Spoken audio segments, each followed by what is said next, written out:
வணக்கம் வணக்கம் வணக்கம் நண்பர்களே. சற்று முன் கிடைக்கப்பட்ட ஒரு மிக மிக முக்கியமான செய்தி ஒன்று வெளியாகியுள்ளது. வீடியோவை தொடர்ந்து முழுமையாக பாருங்கள். புதிய பார்வையாளர்கள் நமது சேனலுக்கு மறக்காமல் ஒரு சப்ஸ்கிரைப் பண்ணி பெல் ஐக்கானை கிளிக் பண்ணி வச்சுக்கோங்க.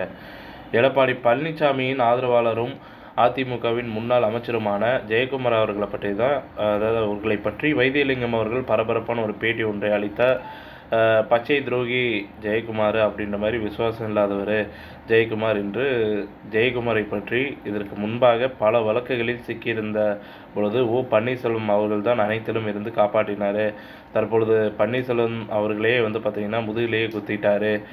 இனி எடப்பாடி பழனிசாமி அவர்களிடமிருந்து ஒருவர் கூட வருகின்ற சட்டமன்ற தேர்தலில் வெற்றி அடைய முடியாது என்றும், இதுவே அவர்களது கடைசி வாய்ப்பாக இருக்கட்டும் என்றும் பன்னீர்செல்வத்தின் ஆதரவாளராக இருக்கக்கூடிய வைத்தியலிங்கம் அவர்கள் கூறியிருக்கிறார். மேலும் எடப்பாடி பழனிசாமி அவர்கள்தான் நன்றி இல்லாமல் இருக்கிறார் என்றால் அவர்களுடன் இருக்கக்கூடிய முன்னாள் அமைச்சர்களும் அதை தான் செய்கிறார்கள். பணத்திற்காகவும் பதவிக்காகவும் புரட்சி தலைவி நம்பிக்கைக்குரிய ஒரு பன்னீர்செல்வம் அவர்கள் மீது எப்படி இவர்கள் துரோகம் எப்படி மனது வந்தது என்றும் தற்பொழுது கேள்விகளையும் கேட்டிருக்கிறார் வைத்தியலிங்கம் அவர்கள்.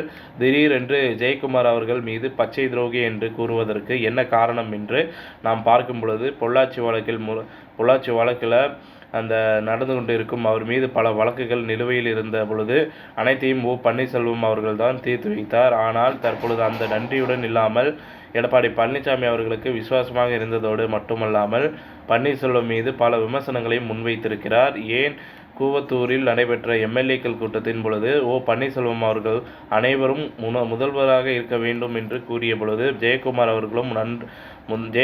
அவர்களும் முதல் நன்றாக இருக்கும்போது அவரே முதல்வராக இருக்கட்டும் என்று கூறியிருந்தார். தற்போது எடப்பாடி பழனிசாமி அவர்களிடம் இருந்து பணத்தை பெற்றுக்கொண்டு தற்போது பன்னீர்செல்வம் அவர்களே எதிர்த்து வந்து கொண்டு இருக்கிறார் என்று கூறியிருக்கிறார்.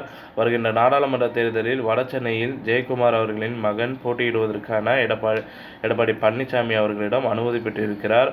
ஆனால் அது நடைபெறாது என்றும் அந்த தொகுதியில் நிச்சயமாக வேறொருவர் நிப்பாட்டப்படுவார், அதற்கான பணத்தையும் எடப்பாடி பழனிசாமி அவர்கள் வாங்கிவிட்டார் என்றும் ஜெயக்குமார் அவர்களுக்கு எதிராக தற்போது பேசியிருக்கிறார்.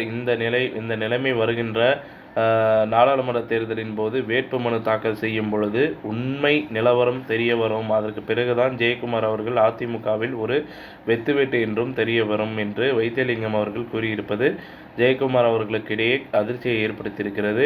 மேலும் எடப்பாடி பழனிசாமி அவர்களிடம் தொடர்பு கொண்டு வடசென்னை யாருக்கு ஒதுக்கியிருக்கிறீங்க என்று பேசியிருப்பதாகவும் தற்பொழுது எடப்பாடி பழனிசாமி அவரை சென்னையை பார்த்திங்கன்னா வேறொருவருக்கு இந்த தொகுதியை வழங்க உள்ளதாகவும் தற்பொழுது கூறியிருப்பதாக தகவல்கள் வெளியாயிருக்கு. கடுமையான கோபத்தில் ஜெயக்குமார் அவர்கள் இருப்பதாகவும் அரசியல் வட்டாரங்கள் பேசப்பட்டு வந்துட்டு இருக்குங்க. இத்துடன் இந்த செய்தி தகவல் முடிவடைகிறது. இந்த செய்தி தகவல் பிடிச்சிருந்தால் லைக் பண்ணுங்கள், ஷேர் பண்ணுங்கள், மறக்காமல் நம்ம சேனலை சப்ஸ்கிரைப் பண்ணி பெல் ஐக்கானை கிளிக் பண்ணி வச்சுக்கோங்க. நன்றி, வணக்கம்.